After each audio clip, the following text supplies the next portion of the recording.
वज़ीर आला रेवंत रेड्डी ने कहा कि शहर हैदराबाद में तालाबों पर किए गए कब्जों की बर्खास्तगी के मकसद से हैड्रा की जानिब से जारी इन्हिदामी कार्रवाई को किसी भी सूरत में रोका नहीं जाएगा।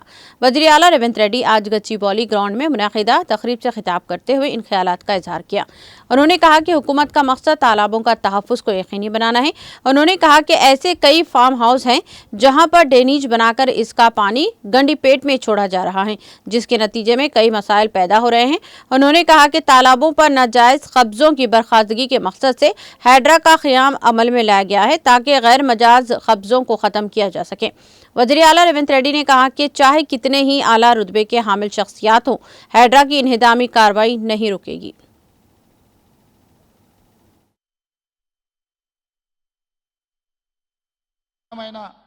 విలాసవంతమైన ఫామ్ హౌస్లో ప్రభుత్వాన్ని ప్రభావితం చేయగలిగిన స్థానాలలో ఉన్న చాలా మంది వ్యక్తులు ఉన్నారు. ప్రత్యక్షంగా ప్రభుత్వంలో భాగస్వాములు అయి ఉండొచ్చు, లేకపోతే సమాజం మీద బాగా ప్రభావితం చేయగలిగిన వ్యక్తులు ఉండొచ్చు. కానీ వాటన్నిటిని నేను పట్టించుకోదలుచుకోలే. ఇది భవిష్యత్ తరాలకు, ఇది రాజకీయాలకు సంబంధం లేదు. నేను స్పష్టంగా చెప్పదలుచుకున్నా. రాజకీయాల కోసమో లేకపోతే రాజకీయ నాయకులను కొంతమందిని దృష్టిలో పెట్టుకొని చేపడుతున్న కార్యక్రమం కాదు ఇది.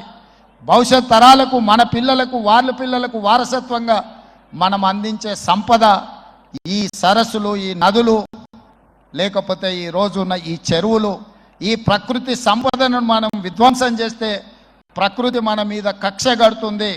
ప్రకృతి మన మీద ప్రకోపిస్తే మనం చెన్నైలో చూసినాం, అదేవిధంగా ఉత్తరాఖండ్లో చూసినాం, నిన్నగాక మన వాయనాడు, మన కేరళలో చూసినాం.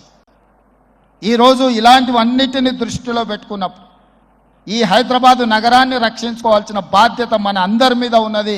ఇది ఒక సుందరమైన నగరం. ఈ నగరానికి ఈ చెరువులే ఒక అందం.